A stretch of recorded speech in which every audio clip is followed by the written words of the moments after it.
Mesdames, Messieurs, bonsoir. Toutes nos excuses pour ce léger retard. Voici les titres du journal. Sous de bons auspices, l'exécution du budget 2021 encadrée par des conférences de programmation ouvertes ce lundi. Plus de célérité, on entendra le ministre des Marchés publics dès l'entame de ce journal. Sous de bons auspices, l'entrée en fonction des premiers conseillers régionaux dans 8 jours, en pleine accélération du processus de décentralisation. Mais les régions seront-elles opérationnelles pour autant? À suivre l'éclairage dans l'enquête du soir. Sous de bons auspices également, le retour à la paix qui se construit dans le nord-ouest. Nous retrouverons le général Cavalaire et ses équipes pour des opérations civilo-militaires dans le Donga-Mantou. Voilà pour les titres. Développement après ce message.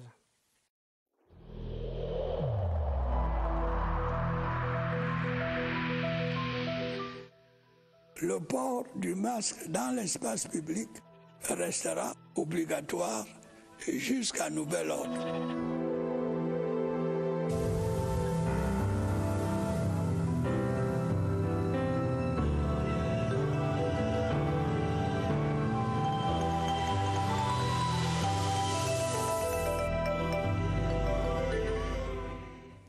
Vent de changement dans les marchés publics au Cameroun. Rien ne sera plus comme avant dans ces processus de passation des marchés. Les ordonnateurs du budget de l'État sont appelés à sortir rapidement des lenteurs habituelles pour imprimer plus de célérité dans l'exécution des budgets. C'est le coup de tocsin du ministre Ibrahim Talba Mala ce lundi à l'ouverture des conférences de programmation pour 2021. Avec cet engagement à la clé, première procédure de passation des marchés dès le mois d'avril 2021 au plus tard. Cyril Kingembepe. Le journal de programmation 2021 sera publié à l'issue des travaux. La prescription aux maîtres d'ouvrage et autres acteurs de marché public est ferme.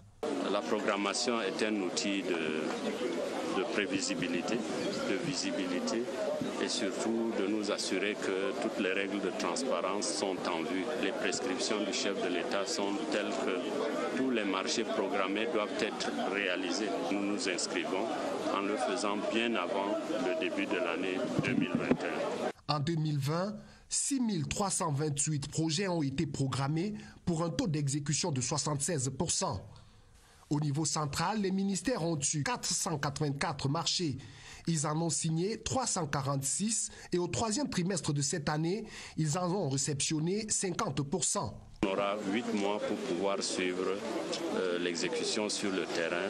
Les marchés publics ont défrayé la chronique avec ces histoires de marchés abandonnés, marchés non exécutés. La pandémie de la Covid-19 a entraîné un dysfonctionnement. 237 marchés ont ainsi été annulés et 118 passés en urgence. Pour 2021, il faudra être plus actif pour réaliser dans les délais impartis.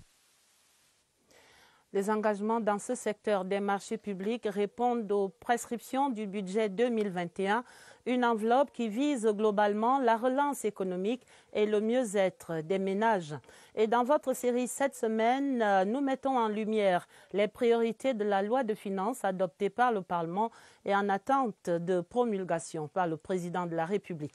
Première mesure en exergue ce soir, l'import-substitution. Il s'agit de réduire substantiellement les importations grâce à l'industrialisation et à l'augmentation donc de la production locale. Le regard de Lucrèce Mbenga. D'abord, ces deux exemples révélateurs de notre dépendance alimentaire et de la sortie massive des capitaux. Production locale de médicaments, à peine 10% du marché national. Et puis le riz et les travers de la défiscalisation. La facture des importations de riz à environ 232 milliards de francs CFA en 2019 contre 144 milliards en 2018. Cette sortie des devises contribue ainsi à détériorer davantage le solde commercial de biens qui est déficitaire d'environ 1460 milliards en 2019 contre 1300 milliards en 2018. Le changement de paradigme inclus dans la loi de finances 2021 a donc tout son sens. Il passe par la réduction des volumes d'importation des produits de grande consommation tels que le riz, le maïs, le lait et le poisson. Les exonérations fiscales et les droits d'assises sont ainsi les adjuvants de la politique d'import-substitution dont l'opérationnalisation permettra de soutenir la production et la transformation locale. Ainsi donc, le gouvernement se propose d'exonérer de droits et taxes de douane des équipements et intrants destinés à l'agriculture, à la pêche, à l'élevage et à l'industrie pharmaceutique. Question d'accroître les investissements et la production. Il en est ainsi des charrues, des tracteurs agricoles et des bateaux de pêche notamment. Bien plus, la loi de finances 2021 soumet aux droits d'assises à hauteur de 25% certains biens importés qui font concurrence aux produits locaux. Toutes ces mesures visent à donner un coup d'accélération. Toutes nos excuses pour la fin abrupte de cette analyse de l'UCRES. Et on l'a entendu devant le Parlement en session budgétaire, le ministre de l'Eau et de l'Énergie annonçait que l'une des priorités dans son département ministériel pour cette année à venir va concerner l'accroissement de la fourniture de l'énergie électrique aux ménages. Et pour réduire ce déficit énergétique dans la Damawa, Gaston Elundu et Somba et ses équipes sont sur le terrain à Ngaoundéré. Une évaluation de la centrale thermique qui doit entrer impérativement en service dès le mois prochain, le mois de janvier. Constat sur place à Ngaoundéré, Ibrahim Mohamed Abbassi. La centrale thermique de Ngaoundéré sort des terres. Sur le site de l'ouvrage, les engins tournent en plein régime. Ouvriers et techniciens sont mobilisés. Les équipements démantelés à la centrale thermique d'Ahala sont arrivés et les travaux de génie civil sont exécutés à 45%. Nous on retient donc première semaine de janvier mise en service de la centrale thermique de Ngaoundéré. C'est ça la conclusion de cette visite, n'est-ce pas? Monsieur le chef du projet. Oui, monsieur le ministre. L'infrastructure permettra d'injecter dans le réseau interconnecté Nord 8 MW d'énergie électrique. Une décision du chef de l'État pour satisfaire les populations du Grand Nord victimes ces derniers mois de délestage et coupures intempestives. Je voudrais dire aux populations du Septentrion et à celles de la Damawa que le chef de l'État a expressément décidé à mesure d'urgence de démanteler la centrale de la Hala. Cela n'est pas une fiction, cela est désormais une réalité. Le ministre Gaston Elundu Somba s'est aussi rendu à la station de production d'eau potable de la Vina afin d'évaluer le fonctionnement des équipements et la qualité d'eau servie à la population. Le dossier de la rédaction dans un air de festivité de fin d'année, les carillons de Noël, les lumières qui scintillent le long des avenues annoncent déjà les fêtes et on vit tout cela avec une saveur inhabituelle comme un pied de nez à la morosité installée par le Covid-19. La magie de Noël qui s'installe à Yaoundé, un reportage de Daniel Menanga.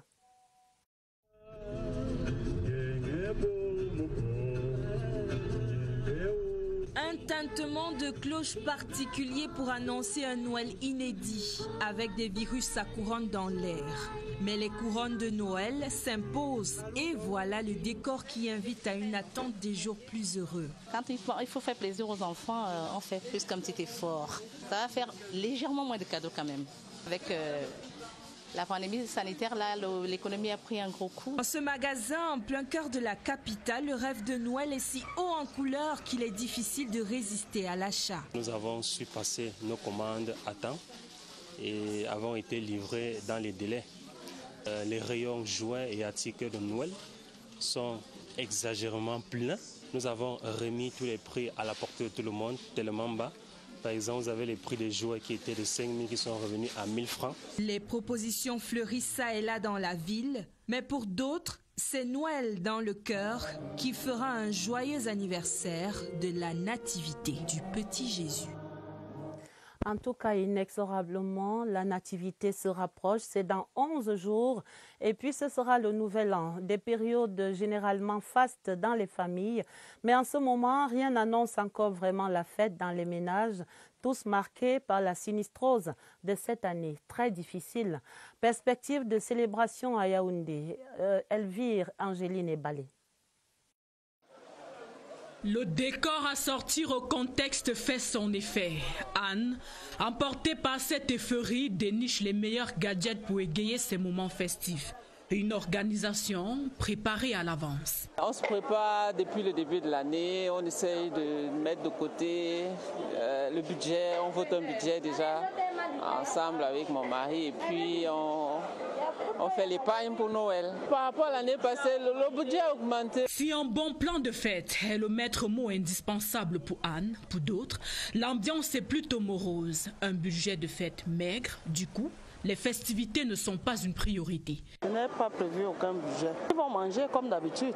Les habits, est-ce qu'on doit encore acheter les habits pour les enfants? Quand on a déjà ce que les enfants vont manger, Dieu merci. Je n'ai rien prévu. Le jour-là, ce que j'aurais, je ferai avec. Pour mes 5 enfants, je mettais pratiquement 150 à 160 000 pour leur habillement et un peu la décoration de la maison. Mais cette année-là, les choses n'ont pas tourné. Ce que j'ai prévu, c'est d'abord l'argent de l'école. C'est que je travaille maintenant. Et après ça, pour les habillements que je suis en train de le faire. À défaut d'un budget de fête bien établi, la bonne humeur de Noël reste dans l'air. Et c'est cela certainement qu'il faut retenir, Noël dans les cœurs surtout. Une nouvelle équipe a pris les rênes ce dernier week-end à la Sonacam avec à la tête le président Até Bazor. Ils étaient tous élus à cette assemblée générale qui s'est tenue samedi. Les artistes musiciens ont donc accordé leur violon grâce à la sérénité retrouvée dans les rangs et grâce à l'entre-gens légendaire du ministre Bidongpat. Mais le plus dur semble commencer maintenant pour ces nouveaux responsables de la Sonacam, une gestion collective qui affiche un manque à recouvrer de près de 7 milliards de francs CFA. L'ardoise est réclamée essentiellement aux grands diffuseurs. Barbara Padjama.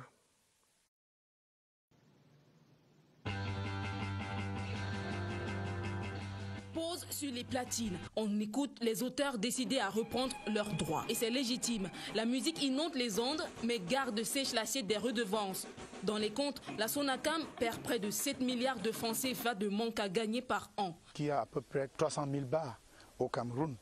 Si chaque bar paye 10 000, vous imaginez combien on serait dans les milliards. Donc voilà le secteur où nous allons insister. Le panier peut générer des sommes plus conséquentes. Faire bouger la toile, par exemple, pourrait rapporter plus de 2 milliards de droits d'auteur. La nouvelle équipe de la Sonacam vise le plafond. Notre objectif, c'est d'atteindre minimum 5 milliards ou au-delà quand ce travail sera vraiment effectif. Nous allons faire appliquer la loi sur tout le système camerounais. Parce que les radios, les télés qui ne vont pas payer, après négociation, s'ils ne payent pas, la loi dit qu'on peut les fermer. Les œuvres sont exploitées par de grands diffuseurs qui jouent malheureusement au malin. Heureusement, pour les droits, la loi veille. Ceux qui violent le paiement des droits d'auteur courent une peine d'emprisonnement de 3 mois à 2 ans ferme, suivie d'une amende comprise entre 20 et 500 000 francs CFA. Ça sonne mal. Danser dans la peau d'un mauvais payeur. C'est entendu et ces sujets sont déjà évoqués dans les premiers contacts et les premiers échanges du nouveau président du Conseil de la Sonacam, Até Francis Ngong, alias Até Bazor, félicité d'ailleurs ce lundi par sa hiérarchie, le directeur général de la CRTV, Charles Ndongo, qui salue cette victoire comme celle de la CRTV tout entière. Le PCA de la Sonacam dévoile ici les nouveaux axes de la collaboration avec l'office CRTV dans une interview avec Barbara Padjama. Avant de postuler, j'ai demandé sa permission qu'il m'a accordée. Il m'a dit qu'il me connaît et qu'il est sûr que j'allais réussir. J'ai une bonne nouvelle pour tous les artistes parce que le directeur général a promis qu'il va m'accompagner parce qu'il voit en ma succès le succès de la CRTV. Si la CRTV peut redonner l'espoir aux artistes camerounais, ça serait quelque chose de formidable. Dans 8 jours, ce sera le 22 décembre, la session de plein droit pour consacrer l'entrée en fonction effective des tout nouveaux et tout premiers conseillers régionaux de l'histoire du Cameroun.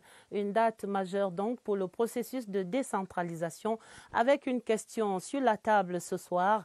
Les régions sont-elles donc prêtes et opérationnelles, et à quel degré pour être autonomes et gérer sur le terrain? Regard d'officiels et d'experts sur l'opérationnalité possible des collectivités territoriales décentralisées. L'enquête du soir porte la signature de Augustin Guizana. L'article 497 du Code général des collectivités territoriales décentralisées dispose que les services déconcentrés de l'État, initialement placés sous l'autorité du gouverneur des régions et dont les compétences sont intégralement transférées aux régions, sont réversés auprès du président du conseil régional ou du président du conseil exécutif régional. Alors que l'entrée en scène de ces régions pointe à l'horizon, une production réglementaire préalable s'impose aux yeux des experts en décentralisation. S'agissant de la loi portant fiscalité locale, elle prévoit son article 119 qu'un décret doit être pris pour fixer les modalités de centralisation, de répartition et de reversement des recettes des impôts dévolus aux régions.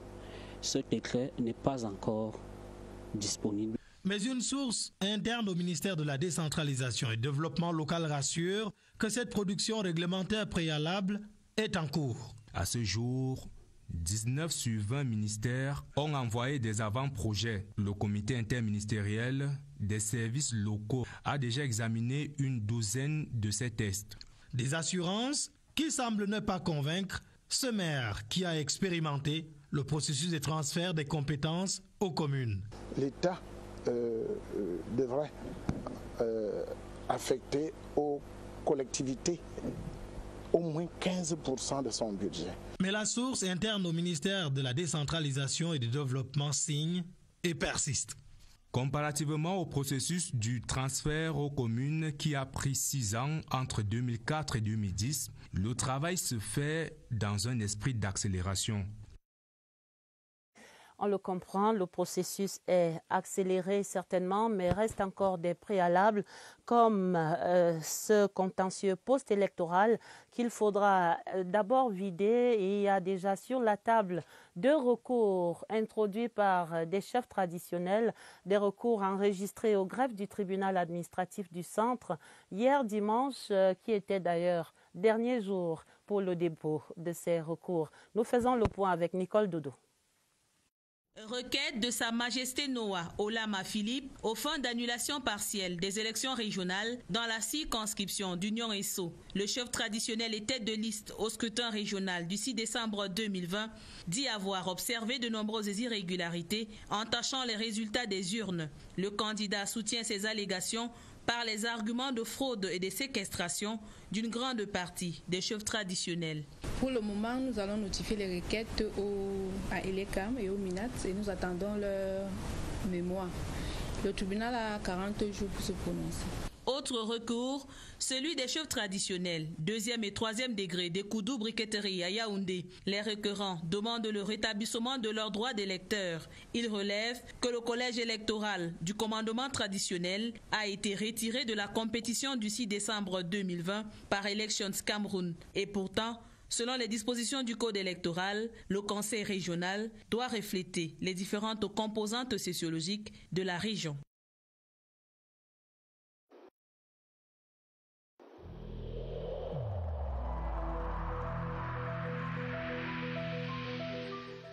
N'oublions pas que la négligence d'une seule personne peut nuire gravement à l'ensemble de la communauté.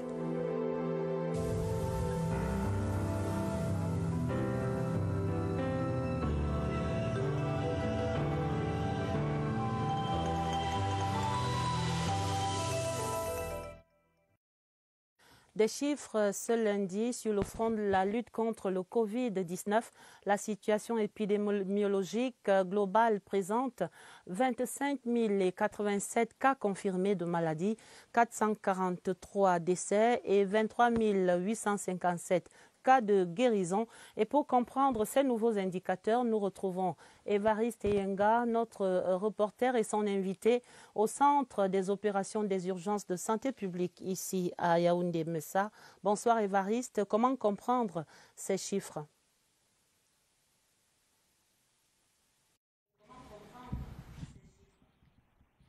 Bonsoir Adèle, on les comprendra tout à l'heure avec l'intervention de Christian Bouangué, qui est le gestionnaire des données du Centre des opérations des urgences de santé publique, notre invité ce soir, mais on peut déjà commencer à amorcer cela.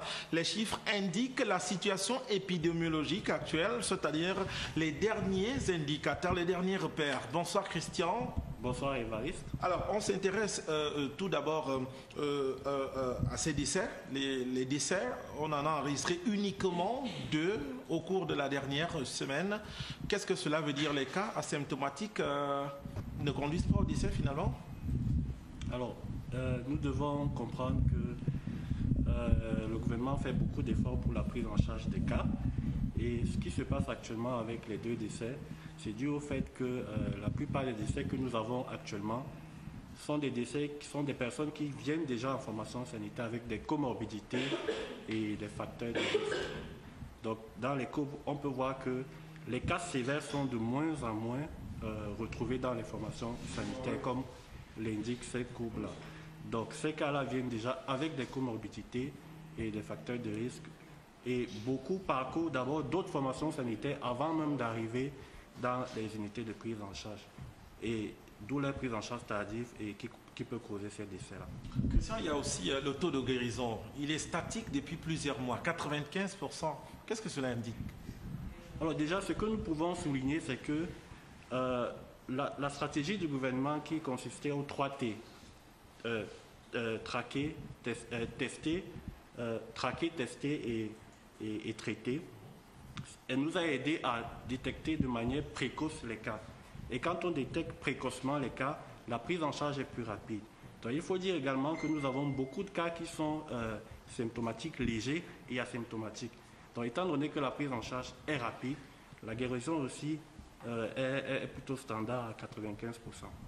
Donc c'est parti pour durer à 95%, ça on l'a noté. Merci Christian d'avoir répondu à nos questions, on n'ira pas au-delà. Les chiffres, les indicateurs de ce jour et des 7 dernières semaines, il faudra attendre jeudi ou vendredi prochain avant la prochaine publication de ces données. À vous le plateau. Rendez-vous pris. Merci Évariste, merci à votre invité. Nous allons dans le nord-ouest où les forces de défense et de sécurité poursuivent leur mobilisation pour un retour total à la paix. Le général de brigade Cavalère, commandant la 5e région militaire interarmée, était ainsi ce dernier week-end à Ndou, dans le département du Dongamantung. Une mission de contrôle opérationnel avec pour clou la remise des denrées alimentaires aux populations. Nous retrouvons sur place Laurent Chissoukbe. La localité de Ndou, autrefois considérée comme une des bases arrières des bandes armées séparatistes dans le Ndongamantum, connaît ces derniers temps un retour progressif de la stabilité. Le général de brigade Cavalère, commandant la 5e région militaire interarmée, l'a constaté à travers la forte mobilisation et l'enthousiasme des populations qui, jour après jour, comprennent la nécessité de collaborer avec les forces de défense. La paix revient en Ndou grâce au bataillon d'intervention rapide. Nous sommes très contents. Des denrées alimentaires de toute nature, des fournitures scolaires et des bœufs ont été remis aux populations afin de leur permettre de célébrer les fêtes de fin d'année. Dans son allocution, le patron de la 5e région militaire interarmée a demandé aux parents d'envoyer les enfants à l'école et que les jeunes séparatistes encore retranchés en brousse baissent leurs armes. Le travail n'est pas terminé. Il y a encore des camps de terroristes à nettoyer.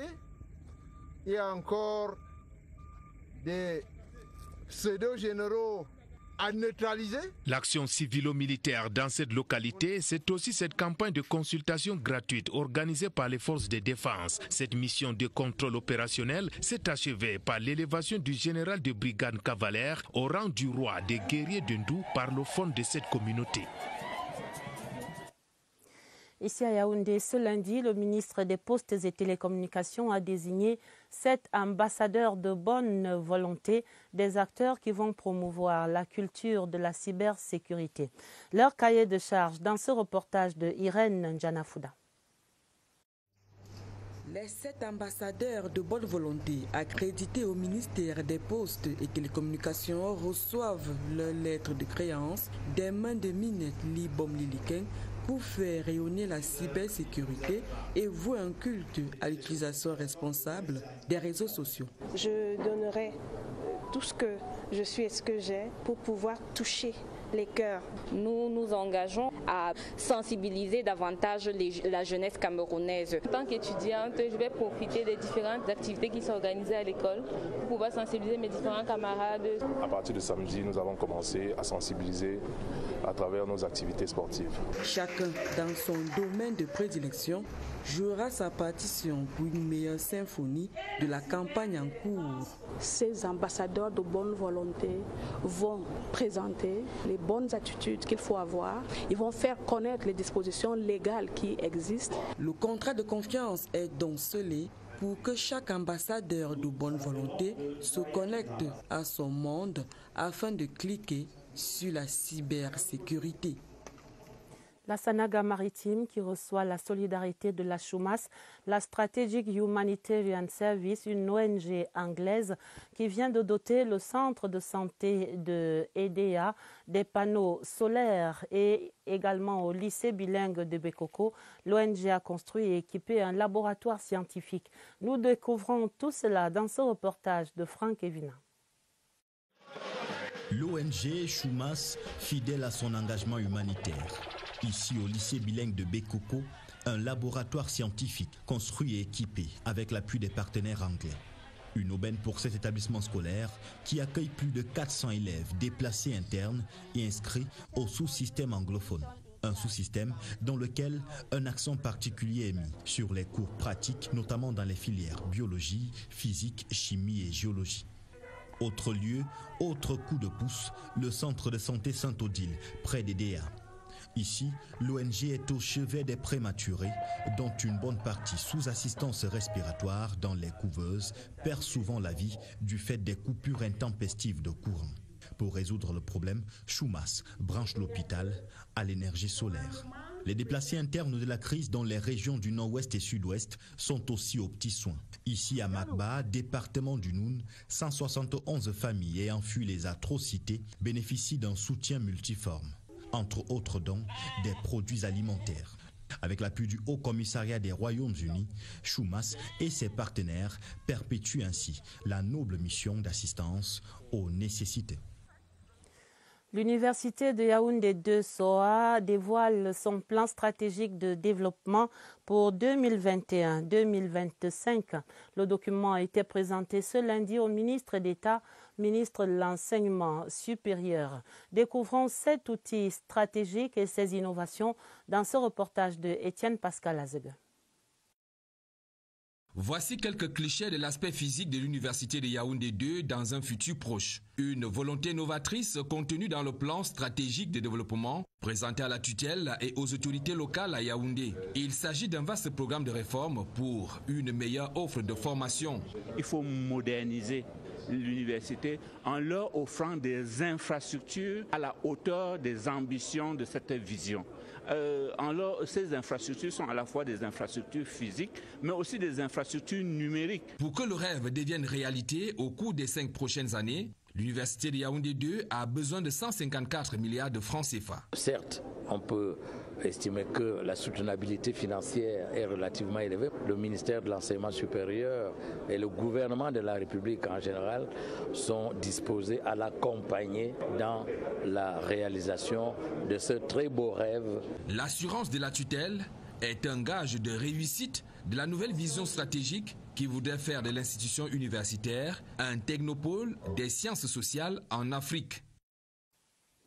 Des médailles d'honneur du travail pour 111 employés de la SCDP, la Société camerounaise des dépôts pétroliers, qui célébrait ainsi le mérite de son personnel au cours d'une cérémonie présidée par le ministre Grégoire Oona. Retrouvons Rufin Kacham au cœur de la fête à Douala. Au centre de la vision stratégique de la SCDP, l'homme. L'entreprise classée leader dans le dialogue social est un modèle dans la mise en application des bonnes conditions de travail. Pour Patrice Kbani, délégué du personnel, cette cérémonie de distinction honorifique confirme la vision de la SCDP. Si tous les 111 personnels décorés reflètent ces médailles qu'ils abordent, ils doivent, prescrit Véronique Mompé-Ambio, directeur général de la SCDP, être plus actifs et plus productifs, devenant ainsi les ambassadeurs de l'éthique au sein de l'entreprise. C'est un motif d'encouragement, de satisfaction aussi pour le travail fait. Donc nous comptons continuer à encourager nos personnels, même dans les temps difficiles. À travers ces médailles en vermeil, argent et or, l'État reconnaît et congratule le dur labeur et le professionnalisme de ses agents, dit Grégoire Ouna, le ministre du Travail et de la Sécurité sociale. Il vous revient désormais de redoubler d'efforts pour arriver au succès pour lesquels vous êtes condamnés, conclut-il. Message bien reçu des récipiendaires. J'ai reçu des médailles, maintenant je suis un modèle. Je suis un modèle à l'égard de mes pairs, à l'égard de mes collaborateurs, à l'égard de mes collègues, à l'égard de toute la nation camerounaise, ce d'autant plus que c'est une reconnaissance qui vient, comme l'a dit Monsieur le ministre, du plus haut niveau de notre pays. C'est beaucoup de travail, d'abnégation, de force, de maturité. La cérémonie de remise des médailles d'honneur du travail, c'est une récompense du travail bien accompli. Et nous l'avons accompli pendant des années. C'est la reconnaissance de la patrie. Nous remercions à cette occasion le top management qui a bien voulu nous décerner ces médailles d'honneur du travail. Si la SCDP n'a pas été grippée par la Covid-19, elle carbure à plein régime grâce à cette recherche quotidienne de l'excellence, une maxime que l'entreprise s'engage à toujours célébrer pour la plus grande gloire de l'employé. Voilà qui met joliment un terme à ce 20h30. L'essentiel à retenir, ce sont ces conférences de programmation budgétaire ouvertes ce lundi ici à Yaoundé et qui vont s'achever certainement mercredi. La fin du journal, préparé avec la collaboration de Cyril Kingembepe et Augusta Ngononga. Vous aurez un autre journal à minuit. Il sera présenté pour vous par Gilbert Ongene et Dieudonné Ezra. Immédiatement après le journal, restez avec nous à Chounyenti et avec ses invités dans Inside the Presidency. Très belle soirée sur la CRTV et à demain, 20h30.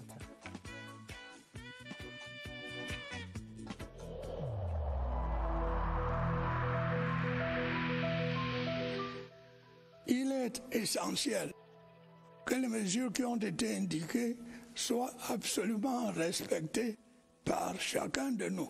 Lavez-vous régulièrement les mains à l'eau et au savon ou à l'aide d'un gel hydroalcoolique. Restez à au moins 1 mètre de distance des autres personnes, surtout si elles toussent, éternuent ou ont de la fièvre. Si vous avez de la fièvre, de la toux ou des difficultés à respirer, consultez un médecin.